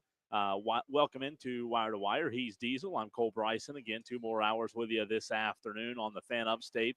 I want to say thanks to Ingles Markets for their sponsorship of our appearance. They are the absolute best. We love Ingles, and you should love Ingles as well. Diesel, you and I had a chance to catch up earlier today with with TJ Parker, and here's that audio from Clemson's TJ Parker. Going live on the Fan Upstate by TJ Parker, defensive end of the Clemson Tigers, and we appreciate your time, TJ. I know you've done several Radio Row interviews already, man, but I want to ask you, when you just get right down to it, TJ Parker, he wakes up in the morning. He might not be excited about Radio Row interviews, but what is the one thing that when he does wake up in the morning, he always looks forward to the most? Man, the first thing I do when I wake up, I love to pray. Just thank God, because the position I am in, a lot of people dream to be here. I dreamed to be here as a kid, man. It's just so special to be able to show up at ACC Media Day and just, represent our team. So that's awesome. Yes, sir. Junior linebacker for the Clemson defensive end, junior defensive end for the Clemson Tigers, TJ Parker. 3rd year in a college program now. You've had a couple years to go through this. What's your favorite part of the daily grind of what it is you do? Is there any one individual part that makes you say, that's what fires me up? Really, the workouts. Like, nobody in the world is getting up 5 in the morning to go lift hard, run, to exhaust your body, and do all of this for, for a game. Not a lot of people trying to do that. And that's where I find the fun at, because we're doing the hard that a lot of people won't do.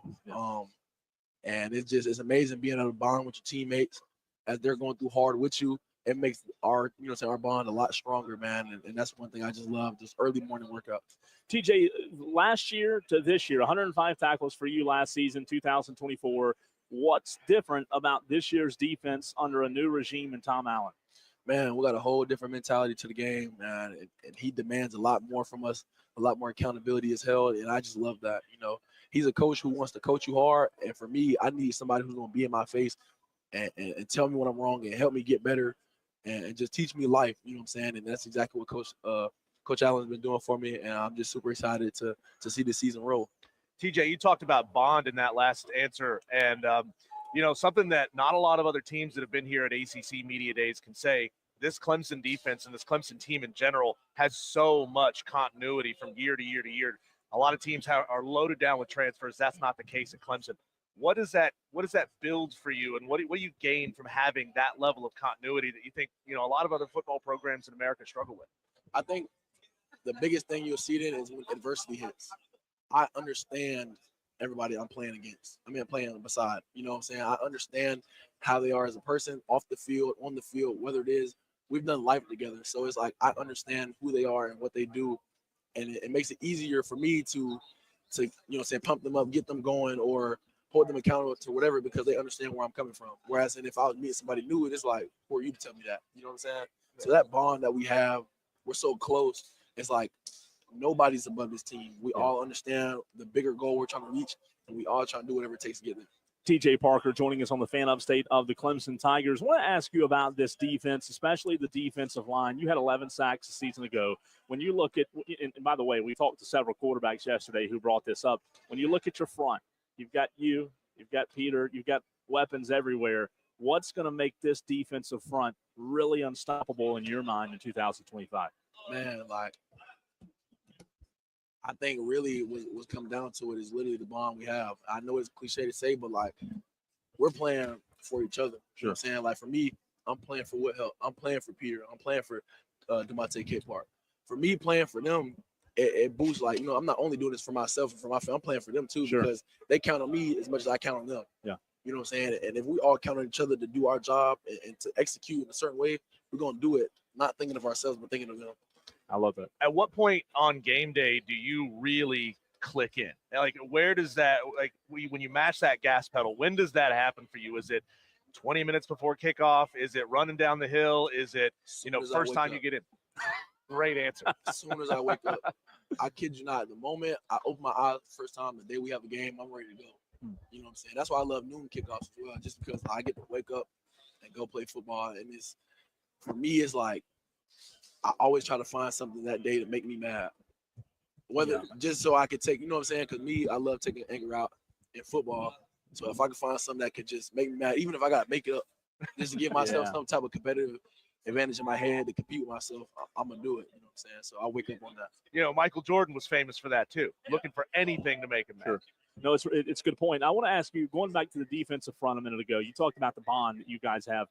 From an X's and O's standpoint, a season ago, the defensive line was good. The defensive front, rather, obviously has room to improve on from what you said under Tom Allen in his first season, TJ. But X's and O's specifically, what are things that you're working on, whether it's different moves, what are things the other defensive linemen are working on this year, maybe for the first time, to try to just up that game from where you were last year from a defensive front standpoint to another level in 2025? We did a lot of great stuff last year, and I think for this year we're really just toning up some things. You know, some things, little details that we could have did better, whether it's hand placement or foot stepping and things like that. Just trying to clean up, just trying to focus on the small details, because those small details accumulate to something big. So fundamentals, right? Yeah. So we just really, try to clean that up and just be able to execute at a high level. TJ, talk about your wind down on game day. After the game is over, how do you shut it off? You said you turn it on the moment you wake up. How do you shut it off after a game? I mean, the moment I walk back in the locker room and the last thing we do before we disperse, we pray. Right before the prayer, I'm calm, I'm ready to go. Once I pray over everybody, I'm back to just Tamarion. That's my real name. You know what I'm saying? Like, I'm TJ on the field, TJ to everybody, but Tamarion comes out once I walk out that locker room after the game. I go hug my fiance, I go hug my parents, and some of my old teammates and my brothers may be at the game. So once I walk out that locker room, though, I'm officially in relaxed mode. TJ Parker of Clemson, my last question for you is a young player. I cover high school as well, so I see this at the high school level. For you specifically, there were 4 games last year where you probably wanted to flush those, but also wanted to figure out what you could do better. Maybe they keep you up at night. From your point of view, how long do you hold on to those losses? Even, the very last game of the year, whether it be Texas or South Carolina, do you hold on to those to try to improve, or do you just flush them and never forget them or never think about them again? Once the game's over, I can't do nothing about that. So I flush it because we still got a season to play. I mean, if you're stuck on one game from week 3 and this week 12, right? You know what I'm saying? You got your mind on something else. You know what I'm saying? Because every week you playing somebody new. You can't think about what you did last week. Now you could always go back and look at what you could have done better to bring it on, for the next game. But I really don't try to dwell on bad games and losses and stuff like that. I may review them over after the season once it's all said and done. But, you know what I'm saying? When I'm in season, once that game's over, it's flushed. I'm no longer, worried about it. TJ, great stuff. Big stuff for the season. We're pulling for you, and good luck. Thank you so much. Appreciate you, buddy. Yes, sir. TJ Parker. TJ Parker, Clemson Junior. How about that, Diesel? Really good stuff. We're not re-airing that for the very first time. And I'll tell you what, I'm impressed. I've been impressed not only with TJ, but a lot of these players here this week. They've been excellent. Yeah, there's a lot of poise, and a lot of that comes from, I'm sure these guys are undergoing some sort of media training before coming out here, learning what to say, what not to say. We did have one player, I won't tell you who it was, drop a 4-letter word on the show earlier. Granted, we edited it out. Yeah, you guys might not have heard it, but it also comes with comfort level, being in the program for as long as they have, and being able to see a guy like Dabo Sweeney, who is so composed, who is so well spoken himself, and going through that process changes you and turns you into a different kind of a person on a microphone talking to media folks. Speaking of Dabo Sweeney, today at the ACC kickoff at the Hilton Charlotte Uptown. What about 5 hours or so ago, Diesel, Dabo Sweeney in the big ballroom spoke to the media.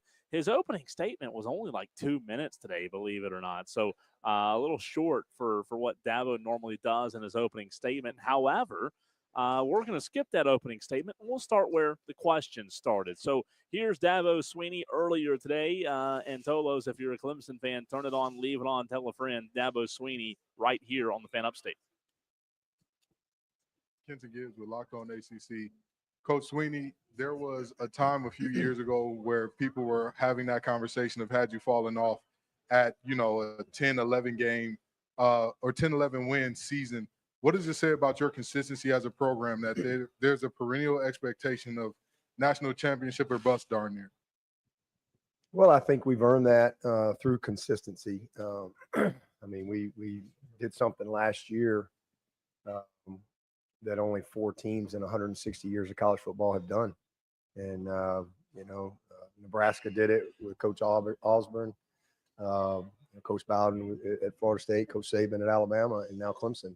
14 straight 9+ win seasons, 13 of those 10+ win seasons. So, that we've earned that through consistency. And that's really for us what it's always been about, is just being incredibly consistent. We're not perfect, but we're incredibly consistent, but that's because we're purpose driven and we're relationship driven, and I think our program reflects that purpose in everything, in every aspect. We got the highest graduation rate in America. 13 out of the last 14 years, we've been top 10 academically. We're the only school in America 14 years in a row, top 25 in football and academics. So, we're a place that really values education. And again, that's the start of our purpose. And the kids that come there, they align with that. It's a holistic approach. And we've won as well. And in the craziest, probably 3 years of college football, not only are we tops in the country in graduation, we're top in the country in retention, and fewest players leaving your program. So, we're purpose driven, we're relationship driven, and we've created a ton of consistency, not just in winning. We've been incredibly consistent, but how we've won, and that's by fulfilling the purpose that drives our program and drives the habits within our program every day. Coach left side, first row. Coach Cole Bryson with the Fan Upstate. Earlier this morning, your quarterback was talking about this year's team being a veteran team with the amount of freshmen that you played the last 2 years. Obviously, you have to be talented, but in this new era and landscape of college football, how big of a hand up do you feel like the veteran presence gives your team going into the season? No, I mean, it's awesome. I mean, experience, as they say, that doesn't come at a discount. Like we've got a bunch of great young men, our quarterback especially, that's had to, manage success well, and he's had to manage some failure well too. And, he's grown into a great leader of our team. And, the experienced guys, we have most of our team back. I think that, again, speaks to our retention. These guys can leave anytime they want. But they have to choose, first of all, to come, and then they have to choose to stay. And I just think that says a lot about, kind of how we put it together on the front end, in recruiting guys that really align with our purpose, guys that really value education and want structure and family and accountability and but also, they value the place that they're at. And these guys they could all go wherever they want to go. But it's a close group.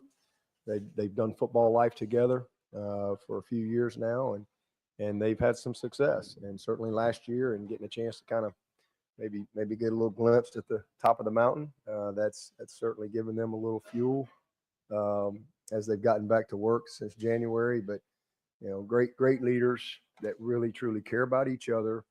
They care about the place, and they have a very clear vision of how they want to finish. Now they got to go do the work. Coach right side, second row, hard to the right. Hey, Coach. Ralph Ames, the Unafraid Show with George Reister, came out, had an opportunity to tour the facility, and one of the things that stuck out was the pod journey. And you talk a lot about retention versus the rest of the country, what you guys are able to do. Can you speak to how pod journey helps you keep the players around that you recruit out of high school? Yeah. So again, our purpose is graduation. Number one. Number two, it's to equip them as men, through the game. Number three is to make sure they have a great college experience. And then lastly is to win a championship. I want everybody that comes there to win a championship. That's how we started the program 16 years ago, and nothing has changed. And so Paul Journey is not something that we just started doing. The day that I became an interim coach, October 13th, 2008, I went next door. I lived next door to a guy named Jeff Davis, and he was just my neighbor for 6 years. I didn't really know him as, this great player, and he wasn't working in Clemson football. He was on campus doing development and working with Call Me Mr. Program, and I just kind of laid out my vision. It's like this: if I ever got to be a head coach, this is kind of what I want to do. And the AD said I get to be the head coach for 7 weeks, and I can do whatever I want. And I was like, so this might only be a 7-week job, but I want you to come. I want somebody who's not a coach, and I want somebody who can help me coach life every day, because life's happening. Coaches are busy and we're in meetings. And in those days, there were 9 coaches, 2 GAs, and one ops guy. And so, the coaches wore every hat. And so I hired Jeff Davis, and I ended up getting the job. And so he was a one-man shop creating this curriculum that we now call Paul Journey. And now it's it's 6 people, and it's a living, breathing space. It's at the entrance of our building, but it is a curriculum. I mean, we have micro internships all over the world. We've had 100% job placement 7 years in a row. We are equipping them as men. They learn everything from how to tie a tie to how to have a nice dinner to doing a resume to how to do an interview. We had a group go to Italy this summer. They went to South Africa last summer. They've been to Thailand, Costa Rica. We are creating life experiences, financial literacy, tax education. We've been doing that for 16 years. And now, with an actual true financial component to, college, it just allows us to even further equip them as men. So 81% of the guys who've gotten a shot at the NFL from Clemson have made the roster. That's incredible. So Paul Journey's been a huge part of that. I mean, it truly is an amazing program. And, the players can speak even more to it. We're involved in the community a lot. They learn how to serve. We like to say we're a leadership organization. We just play football doing it. And a lot of great leaders have developed. And so that's how we equip them as men, is through Paul Journey. And then having a great college experience. Well, I mean, every summer I see all these pros back in Clemson, from Dexter Lawrence to Cleveland Furl and Christian Wilkins and so on, training for 4 and 5 weeks. I've got 25 former players on my staff. They had a great experience. We are top in the country in retention because we're living the purpose. And then over the last part's winning a championship.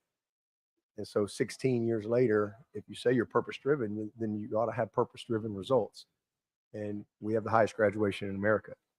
Paul Journey is the model player development organization in all of college football. Our kids are staying at a high level because they're having a great experience. And every player that I've ever signed since February of 2009, my first signing class, has won a championship. When I got the job, Clemson hadn't won the league in 20 years. Every player that has signed at Clemson since February of 2009, every player has won a championship. Every player that has signed at Clemson since 2009 has won a championship. Diesel, that's where we'll end our time for now with Dabo. A lot more that was said from him and his players that were in attendance. But, for all of the grief that Dabo sometimes gets, warranted or unwarranted, when you look at a program and when you talk about modeling a program after another program, I will say over the past, decade and a half, whatever, over the time that Dabo Swinney has been at Clemson, I think he has modeled a program that a lot of people, even Bill Belichick that said it today, are trying to chase. Yeah, I found it interesting, funny, annoying. And I would love to know what Dabo's reaction was to that as well. The first question, hey, Dabo, the conversation is that you guys have fallen off. Yeah. That's just a wild way to start that thing. And Bill Belichick, we may hear this in the next segment, Cole, because we're going to play back some audio from his Q&A as well. Bill Belichick was asked about, his relationship with Dabo Swinney. It used to be that on the last day of ACC kickoff, Dabo Swinney was the show here. Now there's 2 shows tent poling this thing. I mean, that ballroom was absolutely packed earlier today. And Bill Belichick had some interesting comments about Dabo Swinney and about his role and their relationship in years past. We're going to play some of that Bill Belichick audio for you next. And there's you can't go a day without a rumor mill spreading up about Bill Belichick's employer and Clemson possibly heading off to the SEC. We'll touch on that briefly and play Bill's audio next. Clear.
3, 2, mic is hot.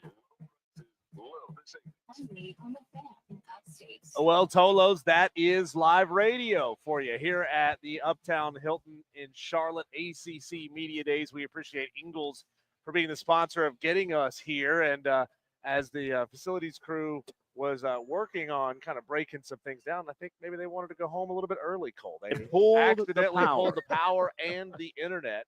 And there's kind of looking down Radio Row to our left. There's us. 1, 2, 3, like 4 other shows still broadcasting, still working, and they just cut the power on the internet. Luckily for us, we were in a commercial break, and then I lost, connection, and I thought, internet outage, and I looked down, and all these guys are down there pulling tape, and I'm like, oh, they've pulled something. And then all the other stations downstream said, hey, our power's gone. Yeah. So we are back on the air. Sorry about that, Tolos. Appreciate you bearing with us there as the people in the Hilton ready to get rid of us. So we'll we'll get to that Bill Belichick audio we promised you here in just a second, Cole. But wouldn't it be funny if Florida State did all the work, or 50% of the work at least, when it came to suing the ACC in order to get a larger percentage of the payout, just to be left behind in the ACC? There's a report out right now. I mean, it's all over the place. A lot of outlets have picked this up. Sports Business Journal has this. The headline reads, report, UNC leading group looking to leave ACC with next realignment. Clemson is being mentioned in this source as well, Cole. I remember joking a year ago when all this fiasco was going down. I was like, look at Clemson and Florida State over there doing the hard work, doing the heavy lifting, the legalese, and UNC is just going to sit back and reap the benefits from Florida State's hard work. They'll get all the same considerations, but they're not having to put their money forth to sue the conference. This is interesting. I mean, it's not going to happen for another 5 years as the grant of right, or the buyout to get out drops in 2030.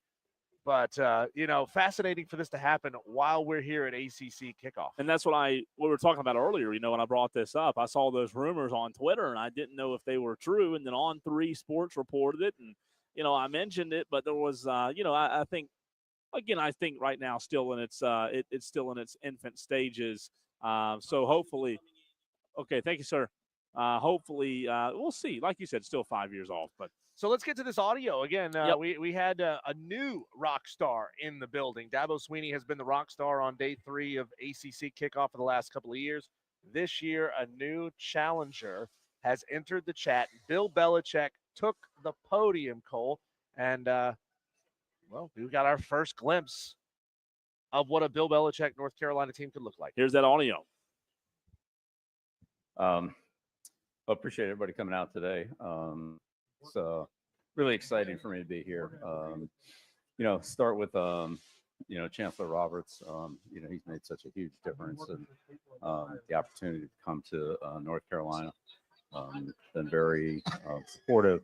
Has given us a great opportunity at a school that's already a great school with a great brand, and obviously Bubba Cunningham, Steve Newmark, those guys have been great. Our alumni, Mike Lombardi and I we're into the double figures on the donor events and alumni events, things like that. And I'd say just the sport's been overwhelmingly tremendous. Not only supportive, but engaged and, very excited. We want to match that excitement and put that on the field. So, Mike and I have worked together for a long time, going all the way back to the start of Cleveland. Mike in the general manager role, myself in the coaching role. And, we've had a lot of experience in dealing with kind of what the college football landscape is now, similar, not the same, but similar in terms of, NIL, revenue sharing, free agency, if you will, and, recruiting, post-draft type recruiting as opposed to drafting. And so, Mike's done a great job of, I'd say reinforcing the roster. We have a number of players here that have been here that we're, excited to work with. We have 2 of them here, Jordan and Will, but also we brought in a lot of players. We have 70 new players from last year. So that weren't on the roster last season. So, that's a lot of people and a lot of turnover. It's also been that way with our coaching staff. Some of the players or some of the staff members on the coaching end and on the support end and scouting I've worked with in the past, but there are a lot of new people there. So when you combine all the scouting support and player transition into the program, it's a lot. And we're very much looking forward to getting out on the field next week and, seeing it all come together. I've been super impressed with the way our players have competed. They've worked really hard. I think they're in good condition. We've hit a lot of, personal, they've hit a lot of personal high marks, and whether it be strength, speed, explosion, different measurements that we've taken through the course of the training, beginning through the end, and looking back on their career from previous training years.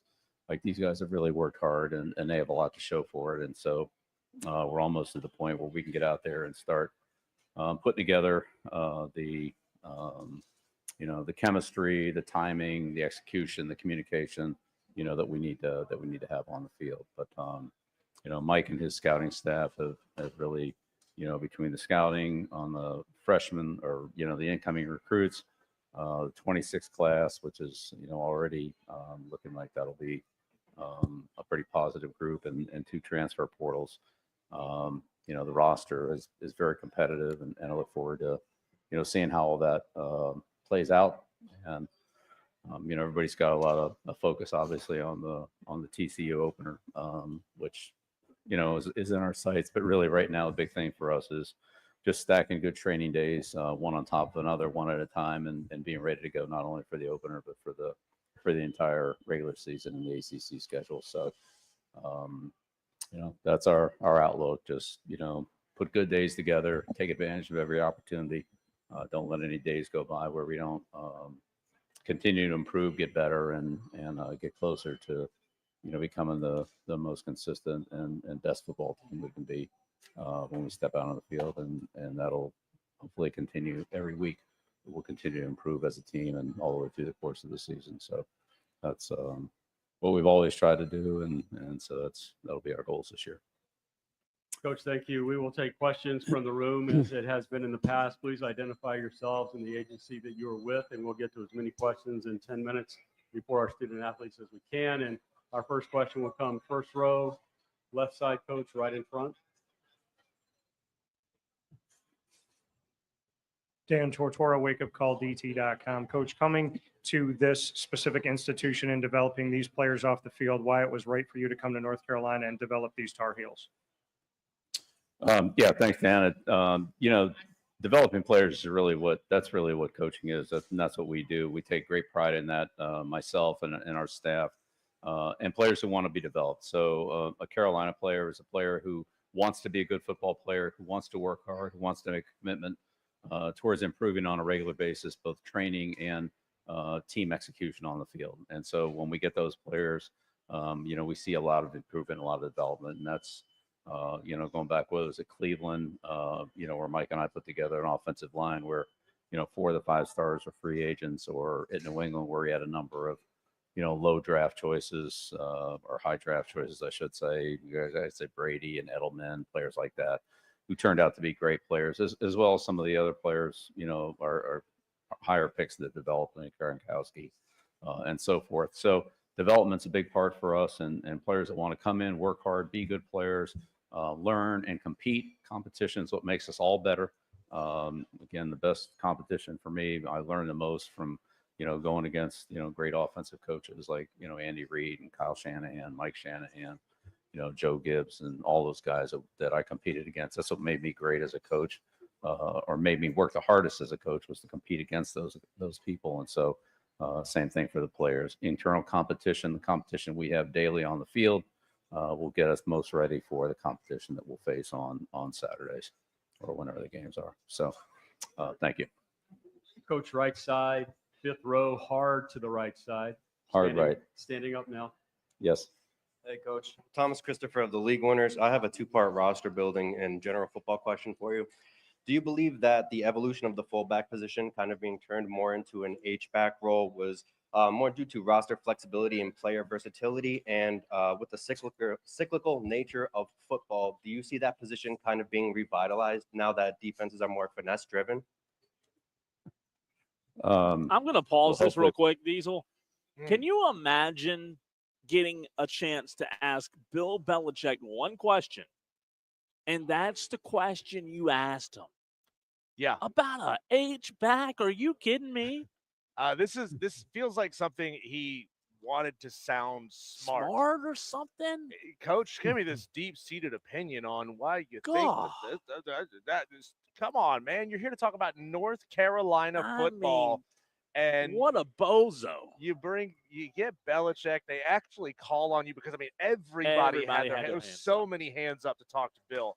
And that's the one that gets called on. So here's the answer. We won't be in the finesse-driven category. We're certainly not shooting for that. But yeah, thanks for the question. The fullback question is an interesting question. You know, it really, I think, picked up a lot of momentum when Coach Coryell started with that, and then Joe Gibbs brought it to Washington and ran a one-back offense with Riggins and those guys, all the backs he had there. They kind of rotated them through George Rogers, all those guys. And then that they caught on definitely throughout the NFL. And, at the Giants, we faced that twice a year. And so pretty familiar with the way that one-back offense evolved. And now as offenses have gotten into more spread formations, whereas a lot of 11 personnel and almost all college defenses and pro defenses for that matter are nickel-based with maybe a 6 defensive back in passing situations, but most everybody's playing 5 defensive backs. I think that reflects on the lack of a fullback, and even in 12 personnel, where usually one of the tight ends is a receiving tight end. So how that trend will continue, I don't know. I'd say for us, we'll do what we feel like is best for the football team, like we always do, and just see how that plays out. But it's been an interesting evolution that's gone from everything being all 2-back. I remember when I first started with the Colts, we went through all the defensive adjustments, that there was always one little box in the very bottom of the corner or bottom corner of the page that had a 1-back set on. Everything else was in 2 backs, whether it was, brown, blue, black, green, depending on where the backs were set. There were different, color codes for the All right, that's enough H-back talk from Bill Belichick.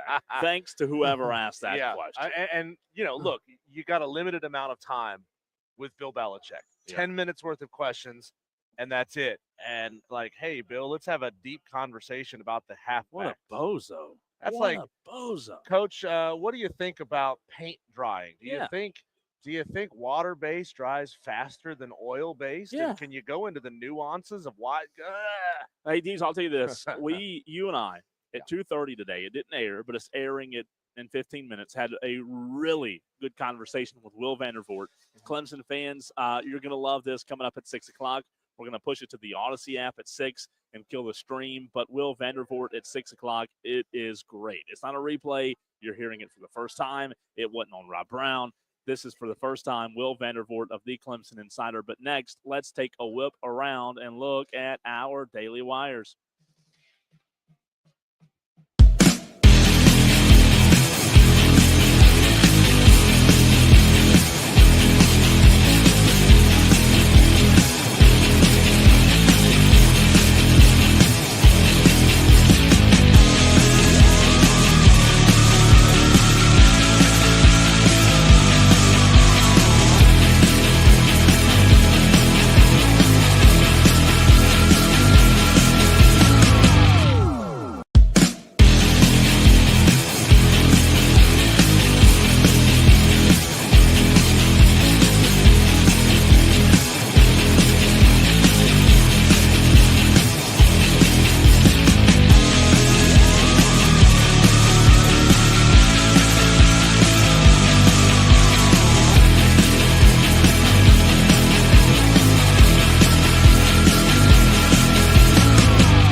Diesel.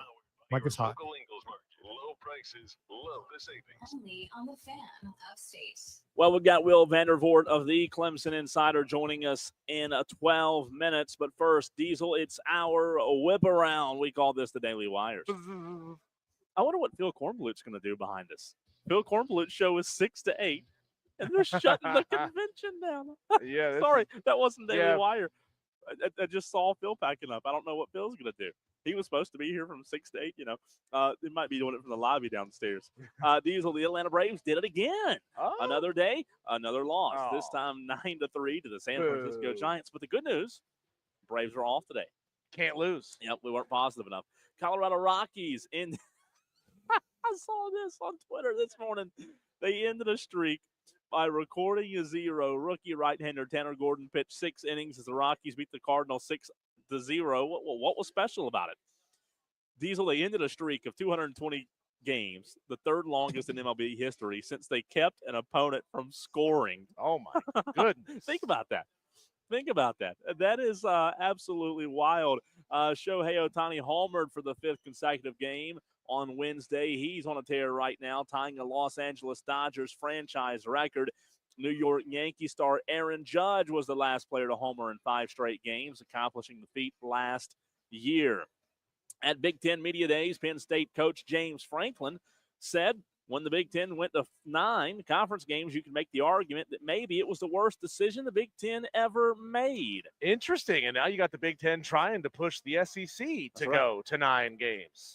Terrible news today. Diesel, Hulk Hogan passed away. Yeah. If you're a wrestling fan, look, you and I aren't wrestling fans, but we still know who Hulk Hogan is and the impact that he had on wrestling. I think all of us at some point around the age of 10 were Hulkamaniacs. Yeah, I mean, everybody loves Hulk. Tell me you've never, ripped a T-shirt apart like your Hulk Hogan. Yeah, I did this morning. Yeah. Oregon coach Dan Lanning has an idea, Diesel. Turn week 0 into week 1, shift up the season in the postseason early, and make football suck again. I don't know who in the world thought this was. He wants to eliminate all month-long playoff buys as well. He said, I want to play the games faster and sooner. College football belongs on Saturday, not the NFL. Do you like that from Dan? It doesn't matter to me. This thing is it's so weird, and I don't like long stretched out playoff scenarios. So that part of it, I'm fine with. Moving it forward a week, I don't really care. Yeah. Carolina Panthers, a couple of days ago, Diesel, on Tuesday, started Panthers training camp, and our buddy Shane Connick was there. We saw him today. He was at Panthers training camp, so we'll talk about that tomorrow as well. The road to respectability. Here we go. I like it.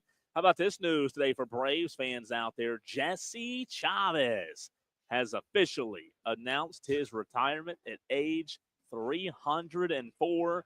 Jesse Chavez had 11 stints with the Atlanta Braves, Diesel. What's he going to do with the punch card that says join the team 12 times, That's you get right. a free smoothie? That's right. The Green Bay Packers reported an $83.7 million operating profit for fiscal year ending in March 31st. A 23%, or excuse, not a 23%, 23.6 million increase from the previous year. That's almost